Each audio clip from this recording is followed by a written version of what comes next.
நடிகர் சங்க கட்டடம் தொடர்பான நீதிமன்றத்தின் ஒரு அண்மை செய்தி வெளியாகி இருக்கிறது. மேலதிக விரிவான விவரங்களுக்கு சிறப்பு செய்தியாளர் ரமேஷ்குமார் இணைகிறார். ரமேஷ்குமார், விவரங்கள்.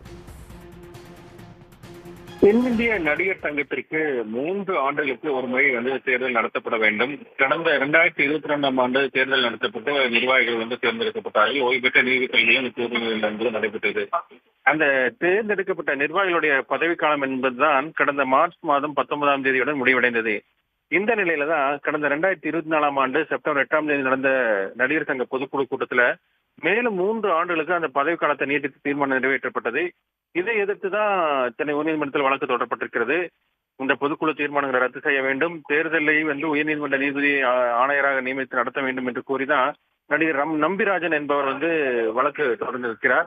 இந்த வழக்கை விசாரித்த உயர்நீதிமன்றம் ஏற்கனவே தென்னிந்திய நடிகர் சங்கம் பதிலளிக்குமாறு உத்தரவிட்டிருந்தது. இதையடுத்து தான் இன்றைக்கு தென்னிந்திய நடிகர் சங்கத்தினுடைய பொதுச் செயலாளர் விஷால் அந்த சங்கத்தின் சார்பாக ஒரு பதில் மனு தாக்கல் பண்ணியிருக்காரு.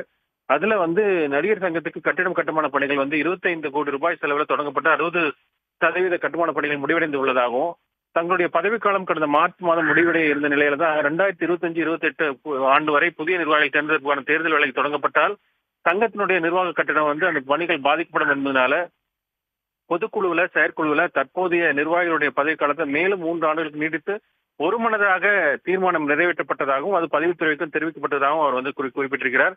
இது ஜனநாயக ரீதியில பொதுக்குழு கூட்டப்பட்டு கிட்டத்தட்ட 300க்கும் மேற்பட்டவர்கள் கையெழுத்திட்டுள்ளார்கள் என்றும் அவர் தெரிவித்திருக்கிறார். இந்த ஆவணங்களும் அரசு தரப்பில் தாக்கப்பட்டிருக்கிறது என்றும் தெரிவித்திருக்கிறார். எனவே இந்த வழக்கு உள்நோக்கத்தோடு தொடரப்பட்ட வழக்கை தள்ளுபடி செய்ய வேண்டும் என்று அவர் அந்த மனுவில் கேட்டுக்கொண்டிருக்கிறார். இந்த பதில் மனுவை ஏற்றுக்கொண்ட நீதிபதி இந்த இரு தரப்பிலுமே ஒரு விரிவான வாதத்திற்காக இந்த வழக்கை வருகிற 9ஆம் தேதிக்கு ஒத்திவைத்திருக்கிறார். அன்று இருதரப்பு வாதங்களை கேட்ட பின்பு இந்த வழக்கில் ஒரு உரிய உத்தரவு ஒன்றை நீதிபதி பிறப்பிக்க இருக்கிறார். விவரங்களுக்கு நன்றி ரமேஷ்குமார்.